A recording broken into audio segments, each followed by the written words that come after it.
Elena's smile was practiced, the kind that looked warm from a distance but felt paper-thin up close. Every morning began the same. 2 alarms, 3 cups of coffee, and a quiet negotiation with herself just to get out of bed. At her desk, she leaned over sketches for her next piece, the paintbrush trembling between her fingers, not from excitement, not from passion, but from a heaviness that clung to her muscles like chains.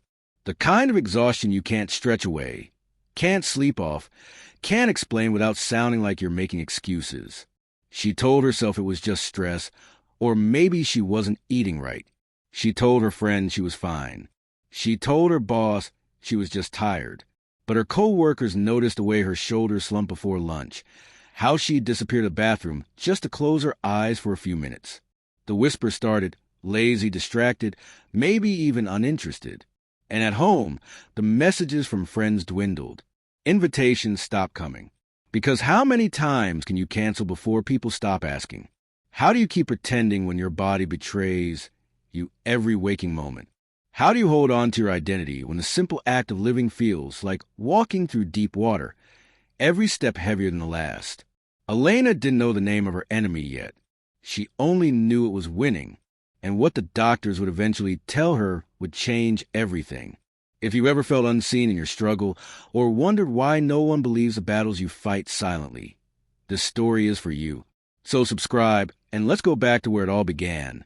Before the diagnosis, before the unraveling, back to when Elena still believed fatigue was just something you could push through. At 22, Elena felt like she was standing at the edge of everything she'd dreamed about. Fresh out of college, working in a cramped but sunlit art studio that smelled faintly of turpentine and old wood, she thought exhaustion was simply the price of ambition. Long hours bent over canvases, late-night sketching ideas, the occasional skip meal. Wasn't that what driven people did? So when her body began to feel oddly heavy after even the shortest walk, when her legs ached climbing the single flight of stairs to her apartment, she brushed it off as nothing more than being out of shape. She poked at the soreness in her calves, convinced it would pass. Until it didn't. She started yawning through morning meetings, her mind foggy even after 2 cups of coffee. At lunch, instead of joining her co-workers, she'd retreat to the supply closet under the pretense of reorganizing brushes and paints, just to sit on the floor for 5 stolen minutes of stillness. Her doctor, barely glancing at her chart, smiled and said, "You're young. Get more sleep. Eat better." And she nodded, because it was easier to accept the simple answer than to press for the complicated truth. But the fatigue grew bolder. Deadlines began to slip through her fingers like wet paint. She canceled dates she'd once looked forward to, mumbling about headaches she didn't have. Invitations from friends at gallery openings and weekend trips piled up unanswered in her phone. It was easier to say no than to risk them seeing her like this. Sluggish, distracted, a shadow of the person they remembered. She told herself she was just in a busy season, that she'd catch up on rest, that she was fine. Soon, she began crafting an armor, oversized scarves wrapped twice around her neck to hide the paleness of her skin. Layers of concealer carefully brushed beneath her eyes to mask the dark circles etched deeper with each passing week. Lipstick to fake liveliness, a smile to cover the truth. She learned how to angle herself under certain lights so no one noticed how hollow her cheeks had grown. Every day became a performance, and she was both the actress and the audience, convincing herself as much as she tried to convince everyone else. Still, the symptoms crept closer, invading moments she once treasured. The metallic taste of exhaustion coated her tongue after an afternoon of painting. Her hands, steady as stone in college, now trembled as she mixed colors on the palette. She told herself it was nothing, that she just needed a weekend of rest.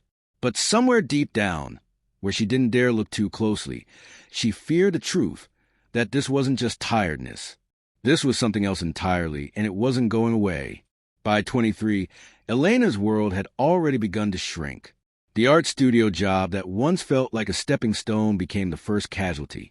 She missed deadlines, forgot client calls, and once fell asleep at her desk, the paintbrush still in her hand.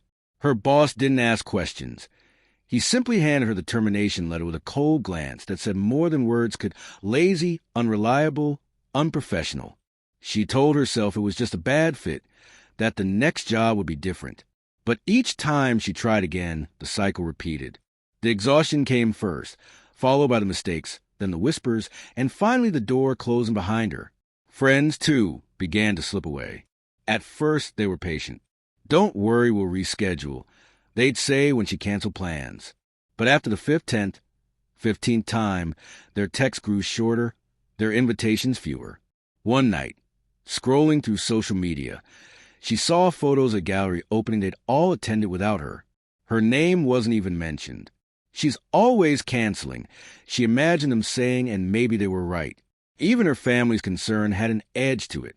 "You're young, you just need to push through," her father said, as if grit alone could keep her upright. Her mother suggested vitamins, a better diet, more exercise, solutions that felt like accusations. They meant well, but every suggestion carried the unspoken question. Was she making this up? The pivotal moments came like sharp cracks in a fragile surface. At 25, she poured her soul into preparing for a small solo exhibition, pushing through weeks of relentless fatigue. On opening night, on a hum of soft lighting and the polite murmur of guests, her vision blurred. She gripped the edge of a table, willing herself to stay upright, but her knees buckled, sending a ripple of shocked silence through the room. Later, she'd remember the pitying looks, the way conversations shifted as she approached, the taste of shame more bitter than any medicine. Dating became another quiet battlefield. Once, she met someone who seemed genuinely interested, funny, attentive, charmed by her art. But halfway through dinner, her energy vanished like someone had pulled the plug. She couldn't keep her eyes focused, couldn't match his pace of conversation. By dessert, his tone had changed, softened, almost patronizing. The look in his eyes wasn't admiration anymore. It was pity. That was their last date. Doctors remained an unreliable refuge. The GPs she saw rarely looked beyond their checklists. One scribbled anxiety on her chart and offered prescriptions she never filled. Another suggested mild depression and recommended more sunlight, as if she hadn't already tried sitting by her window for hours. Each dismissal deepened her doubt. Maybe they were right. Maybe this was in her head. Maybe she was just weak. At 27, Elena's world felt small and airless. Work was a string of short-lived attempts. Friendships were memories, and her art, once the place she felt most alive, was now a source of guilt. She'd stare at unfinished canvases, brush in hand, asking herself the question that gnawed at her every waking hour. Was she broken or just not strong enough to live like everyone else? And if she wasn't strong enough, what did that make her? Rain fell in slow, cold sheets, soaking through Elena's threadbare coat as she sat on the splintered bench. Her belongings, what little she still had, were crammed into a torn backpack at her feet. She'd been evicted that morning. Her last freelance client had stopped replying, and her phone battery hovered at 2%. The park was empty, except for the sound of water slapping against the pavement and the low hum of traffic beyond the trees. She tried to stand, but her legs wouldn't cooperate. It wasn't just exhaustion anymore. It was something deeper, heavier, as if her body had finally decided it had nothing left to give. That's when she heard a voice. "You'll get sick sitting out here." She looked up to see a small, elderly woman holding an umbrella. Her silver hair plastered her forehead by the damp air. "Come on, child," the woman said softly, extending a hand. Elena hesitated. She wasn't used to accepting help, especially from strangers, but her options were gone. The woman introduced herself as Rosa, a retired nurse who lived a few blocks away. Rosa's apartment smelled faintly of lavender and old books. She handed Elena a towel and a bowl of steaming soup that seemed to warm her from the inside, melting years of guarded walls. They talked in fragments. Rosa never pressed, just listened. And when the conversation slowed, Rosa pulled out her tablet, showing videos of a doctor she admired. Dr. Elena Ramirez, an endocrinologist who specialized in rare, often overlooked disorders. "This woman fights for people no one else believes," Rosa said. That night, lying on Rosa's couch under a quilt stitched with fading blues and greens, Elena couldn't stop thinking about the videos. She saw patients describing symptoms that sounded like hers, fatigue that wasn't fixed by rest, muscle weakness, the creeping erosion of everyday life. For the first time in years, she felt a flicker of recognition, and with it, something dangerous and fragile. Hope. Her hands trembled as she composed an email. She didn't try to sound strong. She didn't minimize her pain. She simply told her story, and it was a line she hadn't expected to type. If there's even a chance you can help me, I'll do whatever it takes. As she pressed send, she thought about all the years she'd stayed silent, too afraid of being dismissed. If you've ever felt unseen, right here is where hope whispers back. The clinic smelled faintly of antiseptic and warm coffee, a strangely comforting mix that seemed to steady Elena's breath. She'd barely slept since receiving Dr. Ramirez's reply, an invitation to come in for a full evaluation. Now, sitting on the edge of the exam table, paper crinkling beneath her, she braced herself for another polite dismissal. But when Dr. Ramirez entered, she didn't glance at a chart first or rush into questions. She looked directly at Elena, her eyes soft but focused, as if seeing not just a patient, but the years of struggle that had led her here. They spoke for nearly an hour. Dr. Ramirez asked questions other doctors had skipped, about the smallest details, like whether her voice had changed, if her skin felt different, if she noticed swelling in her neck. She listened without interrupting, jotting careful notes. When she finally stepped closer to examine Elena, her touch was deliberate, searching. Her fingers lingered along the base of Elena's throat. "I feel some irregularities," she said quietly. "We'll run specific tests." And Elena, she waited until Elena met her gaze. "This isn't in your head. It's real." The words landed with force that stole her breath. For years, she had been told to sleep more, worry less, eat better. She thought of the GP who had smiled and suggested yoga, the boss who called her lazy, the friends who stopped inviting her out. All of them replayed in her mind, a chorus of disbelief, now silenced by 6 simple words. Later that afternoon, she lay in the procedure room, the overhead light a muted halo above her. Dr. Ramirez explained each step in a voice both clinical and reassuring.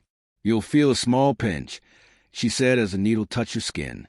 The sensation was sharp, brief, but it carried something deeper, a strange relief, as if the thin metal tip was piercing not just her skin, but the years of denial wrapped tightly around her.